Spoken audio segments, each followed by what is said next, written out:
Hello friends, welcome back to ಗೃಹಿಣಿಯ ಕಲಿಕೆ. Friends, ಇದನ್ನ ನಾನು ನವಣೆ ಅಂದರೆ ಫಾಕ್ಸ್ ಸ್ಟೈಲ್ ಬಗ್ಗೆ ಕಂಪ್ಲೀಟ್ ಆಗಿ ಮಿಲೆಟ್ ಬಗ್ಗೆ ನಾನು ನಿಮಗೆ ಡೀಟೇಲ್ಸ್ ಅನ್ನ ಕೊಡ್ತೀನಿ. ಬನ್ನಿ ಹಾಗಾದ್ರೆ ನವಣೆಯಲ್ಲಿ ಸಿರಿಧಾನ್ಯದಲ್ಲಿ ಏನೇನು ಬೆನಿಫಿಟ್ಸ್ ಇದೆ ಅಂತ ನೋಡೋಣ. ನವಣೆಯಲ್ಲಿ ಕ್ಯಾಲ್ಸಿಯಂ, ಐರನ್, ಪ್ರೋಟೀನ್, ಫೈಬರ್ಗಳು ಯಥೇಚ್ಛವಾಗಿದೆ. ಇದು ಮಧುಮೇಹವನ್ನು ನಿರ್ವಹಿಸುತ್ತದೆ.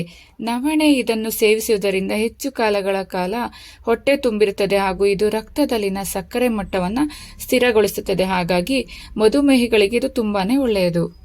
ಹೃದಯದ ಆರೋಗ್ಯವನ್ನು ಇದು ಕಾಪಾಡುತ್ತದೆ.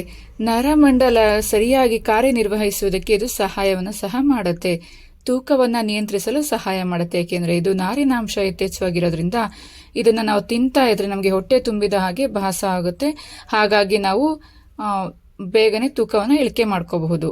ಇನ್ನು ರೋಗ ನಿರೋಧಕ ಶಕ್ತಿಯನ್ನು ಸಹ ಇದು ಹೆಚ್ಚಿಸುತ್ತೆ. ಇಮ್ಯುನಿಟಿ ಪವರ್ ಜಾಸ್ತಿ ಆಗುತ್ತೆ ನಾವು ನವಣೆಯನ್ನು ತಿನ್ನೋದ್ರಿಂದ. ದೃಢವಾದ ಮೂಳೆಗಳನ್ನು ಕಾಪಾಡಿಕೊಳ್ಳಲು ಸಹಾಯ ಮಾಡುತ್ತದೆ ನವಣೆ. ನವಣೆಯಲ್ಲಿ 100 ಗ್ರಾಂ ಧಾನ್ಯಗಳಲ್ಲಿ 31 ಮಿಲಿಗ್ರಾಂ ಕ್ಯಾಲ್ಸಿಯಂ ಅನ್ನು ಹೊಂದಿರುತ್ತದೆ. ಕ್ಯಾಲ್ಸಿಯಂ ನಮ್ಮ ಮೂಳೆಗಳನ್ನು ಬಲಪಡಿಸಲು ಸಹಾಯ ಮಾಡುತ್ತದೆ. ಮೆದುಳಿನ ಬೆಳವಣಿಗೆಗೆ ನವಣೆ ಸಹಕಾರಿಯಾಗಿದೆ. ನವಣೆಯಲ್ಲಿ 100 ಗ್ರಾಂಗೆ 2.8 ಮಿಲಿಗ್ರಾಂ ಐರನ್ ಇರುತ್ತದೆ. ಕಬ್ಬಿಣವು ಮೆದುಳಿನ ಆಮ್ಲಜನಕೀಕರಣಕ್ಕೆ ಅವಶ್ಯಕವಾಗಿದೆ ಹಾಗೂ ಆಲ್ಝೈಮರ್ಸ್ ಕಾಯಿಲೆ ಬರದಲೇ ಇರೋ ಹಾಗೆ ಇದು ತಡೆಯುತ್ತೆ. ಹಾಗಾಗಿ ನವಣೆಯನ್ನ ನಿಮ್ಮ ಪ್ರತಿನಿತ್ಯದ ಆಹಾರ ಕ್ರಮದಲ್ಲಿ ತಿನ್ನೋದಕ್ಕೆ ಸ್ಟಾರ್ಟ್ ಮಾಡಿ ಫ್ರೆಂಡ್ಸ್.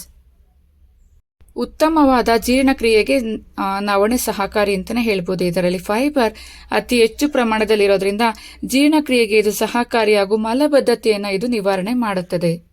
ಉಸಿರಾಟದ ಅಸ್ವಸ್ಥತೆಯನ್ನು ಇದು ಸುಧಾರಿಸುತ್ತದೆ ಮತ್ತು ಹೃದಯ, ಬ್ರೆಸ್ಟ್ ಕ್ಯಾನ್ಸರ್, ಗ್ಯಾಸ್ಟ್ರಿಕ್ ಸಮಸ್ಯೆಗಳು ಅಪಾಯವನ್ನು ತಡೆಯುತ್ತದೆ.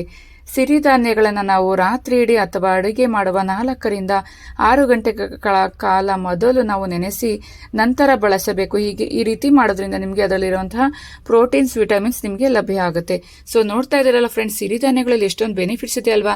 ಸೊ ಹೀಗಾಗಿ ನೀವು ಪ್ರತಿನಿತ್ಯ ಯಾವ್ದಾದ್ರು ಒಂದು ಸಿರಿಧಾನ್ಯವನ್ನು ಬಳಸ್ತಾ ಬನ್ನಿ. ಯಾವಾಗಲೂ ಒಂದೇ ಸಿರಿಧಾನ್ಯವನ್ನು ಬಳಸಬೇಡಿ. ಇವತ್ತು ರಾಗಿ ಬಳಸಿದ್ರೆ ನಾಳೆ ನವಣೆ, ಸಜ್ಜೆ ಈ ತರ ಬಳಸ್ತಾ ಬನ್ನಿ. ನಿಮ್ಮ ಆರೋಗ್ಯ ನಿಮ್ಮ ಕೈಲಿದೆ ಅಲ್ವಾ. ಹೀಗೆ ನನ್ನ ಗೃಹಿಣಿಯ ಕಲಿಕೆ ಚಾನೆಲ್ ನೋಡ್ತಾ ಇರಿ ಫ್ರೆಂಡ್ಸ್. ಮತ್ತೊಂದು ವಿಶೇಷವಾದ ಮಾಹಿತಿ ಜೊತೆ ನಾನು ನಿಮ್ಮನ್ನ ಭೇಟಿ ಮಾಡ್ತೀನಿ. Thank you for watching. Thank you.